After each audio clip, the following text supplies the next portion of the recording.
will start today's pravachan with the story of three thieves.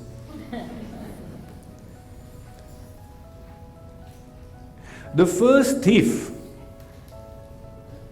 was a person called Emmanuel Ninger.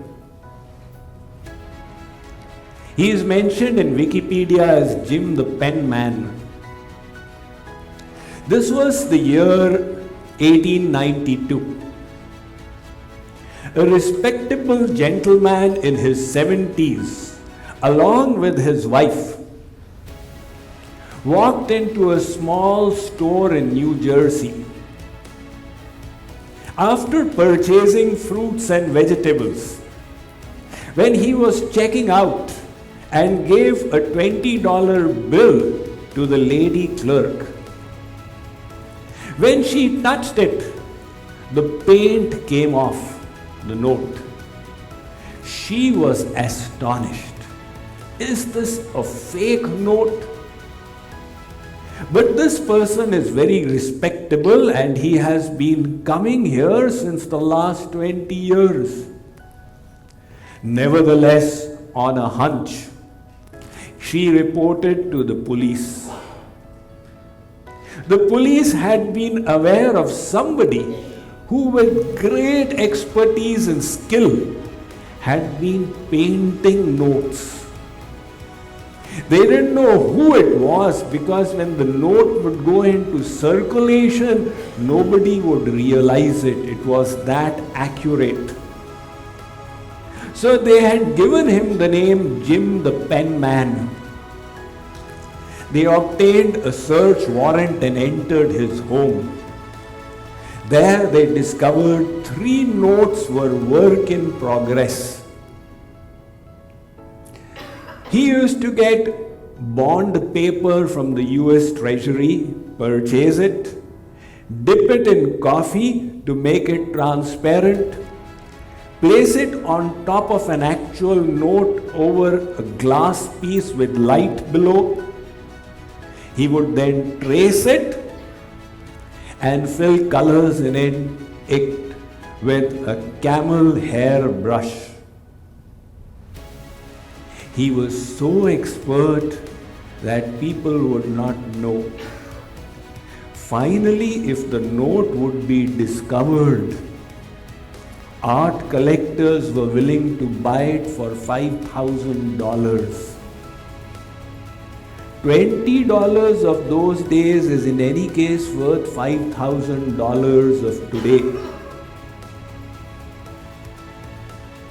Over the space of 20 years, he painted hundreds of notes. He started off with $20, went on to $50 and $100. Finally, he was caught and sentenced to jail, 6 years imprisonment. He was sometimes called the Robin Hood thief because his stealing never hurt anybody. In fact, if somebody found the note later on, they could earn a whole lot of money from it. But in your opinion, whom do you think he was stealing from the most? I would say he was stealing from himself. God had blessed him with such talent and ability. He was shortchanging himself. If he had gone on to do real paintings, they would have sold for $5,000. It used to take him a week to make that note. Instead, he was painting $20 bills. What a pity. He was such a thief who was stealing from himself. The second story is of another thief who operated during the roaring 20s in the New York tri-state region. He was called the gentleman thief. He used to steal from the highest strata of society. To have a theft in your house by this person, his name was Arthur Barry, was considered a status symbol. You know, yesterday Arthur Barry stole from my house.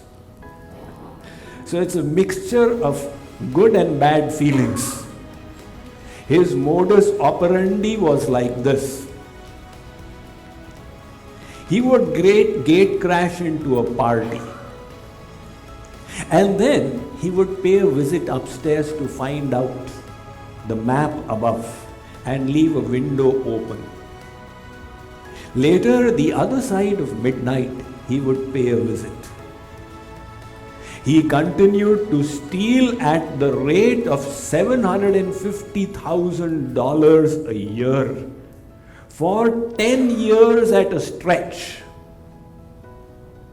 But he was once discovered and shot at. He received 3 wounds in his arm, and finally he was put in jail. Miraculously, he escaped from the jail. And he went to live incognito somewhere, but a lady discovered him that Arthur Barry is here. And he was then sent back to jail, where he spent 18 years. Finally, when his term was over and he was now a free man, he went to live in the New England region around Boston. He did not announce his original identity.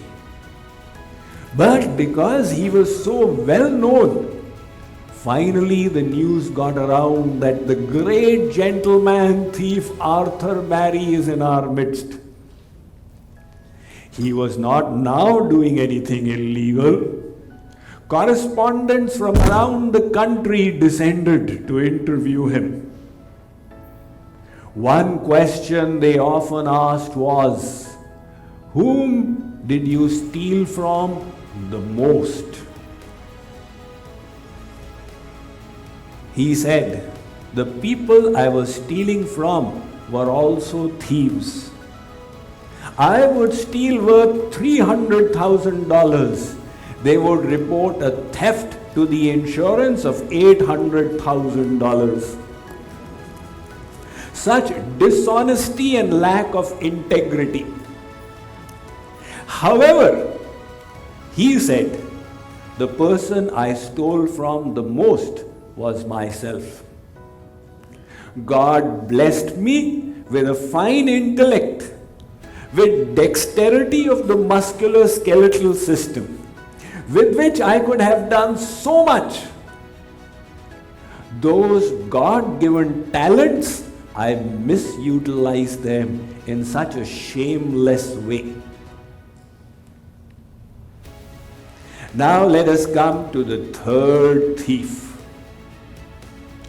This third thief is none other than yourself